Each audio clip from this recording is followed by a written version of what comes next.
آپ کو بلند اخلاق کا پیکر بنا کر بھیجا ہے۔ چنانچہ حضور پاک صلی اللہ علیہ وسلم کی حیات طیبہ میں اعلیٰ ترین اخلاق کے نمونے ملاتے ہیں۔ آپ صلی اللہ علیہ وسلم نے اخلاق کا یہ عالم تھا کہ کوئی آپ کو گالی دیتا تو آپ اس کو دعا دیتی، کوئی برا بھلا کہتا تو مسکرا کر گزر جاتے، اس کو برا بھلا نہیں کہتے۔ ایک مرتبہ صلی اللہ علیہ وسلم طائف تشریف لے گئے تھے، وہاں کے لوگوں کو ایک اللہ کی عبادت کی دعوت دی۔ آپ کا پیغام سن کر وہاں کے سردار بگڑ گئے اور بہت بے رخی روزی سے پیش آیا۔ جب آپ واپس ہونے لگے تو شریعت بدماش بچے کو پیچھا لگا دیا کہ انہوں نے اتنا پتھرا پر پیٹا کہ آپ کو جس کا بہت سے خون جاری ہو گئے اور جوتے مبارک سے ترک ہو گئے۔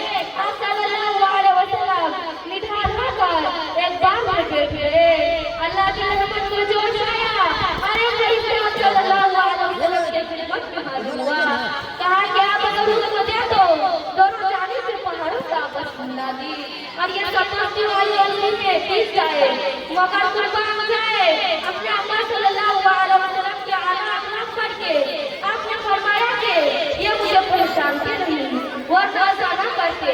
اگر یہ آپ ایمان نہیں لاتے تو اللہ کی یاد سے امید ہے کہ ان کے نسل ایمان لائے گی اور ایسے بھی ہو۔ چنانچہ بعد میں سے نکلا کہ ایک نوجوان محمد بن قاسم اسلامی دعوت لے کر ہندوستان آئے اور انہی کی بدولت آج ہم مسلمان ہیں۔ الہی رحمت کر حسین طائف کی مکینوں پر، الہی رحمت کر حسین طائف کی مکینوں پر، الہی پھول برسا پتھروں والی زمینوں پر۔ جہالت ہی نے رکھا ہے صداقت کے خلاف ان کو، جہالت ہی نے رکھا ہے صداقت کے خلاف ان کو، بیچارے بے خبر انجان ہیں کہتے معاف ان کو۔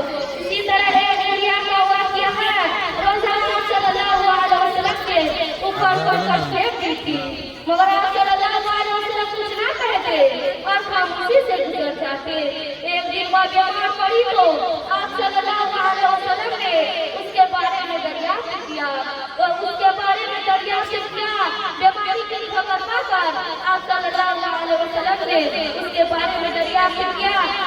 بیماری کی خبر پا کر آپ صلی اللہ علیہ وسلم خود بڑی عبادت کے لیے تشریف لے گئے۔ بڑھیا نے جب آپ کو پاس دیکھا تو اس نے رو رو کر آپ سے معافی مانگی۔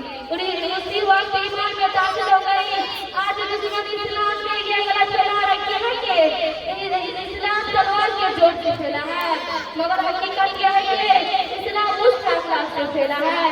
ایک حدیث میں آقا صلی اللہ علیہ وسلم نے فرمایا جس کا مفہوم ہے کہ مفلس وہ نہیں جس کے پاس روپیہ پیسہ اور مال و دولت نہ ہو بلکہ مفلس وہ ہے جو قیامت کے دن بہت سارے نمازیں، روزے، زکوٰۃ، حج، تلاوت، تسبیح کا دفتر لے کر حاضر ہوگا مگر کسی کو گالی دی ہوگی، کسی کو برا بھلا کہا ہوگا، کسی کا حق دبا ہوگا، اسی نے جو لوگوں کا حق مارا تھا اسی کے بدلے میں اسے نیک اعمال ان کو دیا جائے گا یہاں تک کہ ان کی تمام نیکیاں ختم ہو جائے گی۔ وآخر دعوانا الحمدللہ رب العالمین۔